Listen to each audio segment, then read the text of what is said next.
Salut à tous, j'avais envie de revenir vers vous pour qu'on puisse aborder ensemble une nouvelle thématique, à savoir celle des perceptions. Il faut savoir que de manière générale, il y a différents moyens d'entrer en relation avec notre environnement, différents moyens d'entrer en relation avec le monde extérieur. Le plus connu, le plus classique, c'est bien évidemment nos 5 sens physiques, donc à savoir le visuel, l'auditif, le kinesthésique, l'olfactif et le gustatif. Donc ça, c'est vraiment nos sens physiques qui font que là, par exemple, vous êtes en mesure d'entendre ma voix par le biais de vos oreilles, vous êtes capable de me voir à travers vos yeux, et ainsi de suite. Donc nos 5 sens captent l'information qui nous parvient de l'extérieur et ensuite l'information est traitée par le cerveau et notamment par tous nos systèmes de croyances qui vont venir donner du sens à l'expérience que l'on est en train de vivre. À savoir que bien évidemment les sens physiques ne sont pas développés de la même façon chez tout le monde. Il va y avoir des personnes qui vont développer en particulier un ou plusieurs sens. De manière assez générale, les plus courants, ça reste malgré tout le visuel, l'auditif et le kinesthésique, mais il peut y avoir certaines personnes qui vont développer particulièrement le gustatif ou l'olfactif. Ce sera notamment le cas des personnes qui travailleront en parfumerie, ou alors un œnologue par exemple qui travaille avec le vin et qui simplement en sentant le vin ou en le goûtant va être capable de vous donner une quantité d'informations sur ce vin, justement sur l'année, sur le terroir, savoir si c'était une année ensoleillée ou une année plutôt pluvieuse. Voilà, vous allez avoir des personnes qui vraiment vont surdévelopper un sens en particulier et qui vont pouvoir aller récupérer un nombre d'informations très importantes. Donc ça, c'est, je dirais, pour les sens physiques, les sens physiologiques. On a en revanche un autre système de perception qui, lui, est beaucoup plus interne.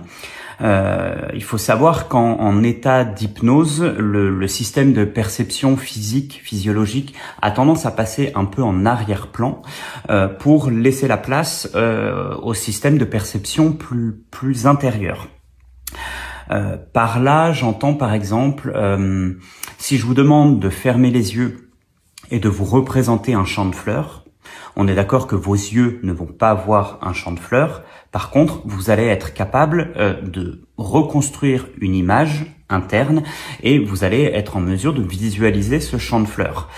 C'est la même chose si je vous demande par exemple de penser au chant d'un oiseau. Vous n'allez pas entendre l'oiseau avec vos oreilles, mais par contre, vous allez être en mesure de percevoir le chant d'un oiseau et ce sera une perception beaucoup plus intérieure. Et de manière globale, lorsque vous dormez et que vous rêvez, vous êtes justement en train de percevoir une réalité à travers ces canaux de perception intérieure. C'est bien évidemment pas vos sens physiques qui construisent le rêve, mais c'est bien vos canaux de perception intérieure. Je vous parle de tout ça pour la simple et bonne raison que lorsque vous allez vivre une expérience hypnotique, la grande majorité de ce qui fait l'expérience hypnotique, se construit justement à travers ces perceptions-là.